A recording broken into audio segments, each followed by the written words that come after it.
Friends, chicken leg വളരെ less ഓയിലിൽ നിങ്ങൾ ഫ്രൈ ചെയ്തിട്ടുണ്ടോ? ഇല്ലെങ്കിൽ ഉറപ്പായിട്ടും ഉണ്ടാക്കി നോക്കണം. വളരെ ടേസ്റ്റാണ് കഴിക്കാനായിട്ട്. അതുപോലെ നിങ്ങൾക്ക് എല്ലാവർക്കും ഇത് ഇഷ്ടപ്പെടും. ഇതിലേക്കായി 3 ചിക്കൻ ലെഗാണ് ഞാൻ ഇവിടെ എടുത്തിട്ടുള്ളത്. നല്ലതുപോലെ കഴുകി വരഞ്ഞതിന് ശേഷം മഞ്ഞൾപ്പൊടി, ഇഞ്ചി, പച്ചമുളക്, കറിവേപ്പില, മല്ലിയില എല്ലാം കൂടി ചതച്ചത് 1 ടേബിൾ സ്പൂൺ, 1 സ്പൂൺ കുരുമുളക് പൊടി, 1 സ്പൂൺ കാശ്മീരി ചില്ലിപ്പൊടി, 1 സ്പൂൺ മല്ലിപ്പൊടി, 1 സ്പൂൺ പെരിഞ്ജീരകപ്പൊടി, 1/2 സ്പൂൺ ഗരം മസാല എല്ലാം കൂടി ഇട്ട് മിക്സ് ചെയ്ത് യോജിപ്പിച്ചതിന് ശേഷം അരമണിക്കൂർ ഫ്രിഡ്ജിൽ വെച്ചതിന് ശേഷം പാത്രത്തിൽ ആവി വന്നതിന് ശേഷം ഓരോന്നായി പെറുക്കി വെച്ച് ഒരു 10 മിനിറ്റ് ആവി വന്നാൽ മതി. നല്ലതുപോലെ വെന്ത് കിട്ടും.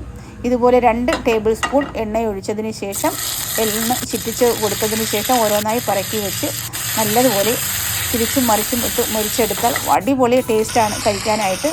1 സ്പൂൺ നാരങ്ങ നീര് കൂടി ഒഴിച്ച് എടുത്തോളൂ. ഉറപ്പായിട്ടും ഇഷ്ടപ്പെടും. ഈ വീഡിയോ നിങ്ങൾക്ക്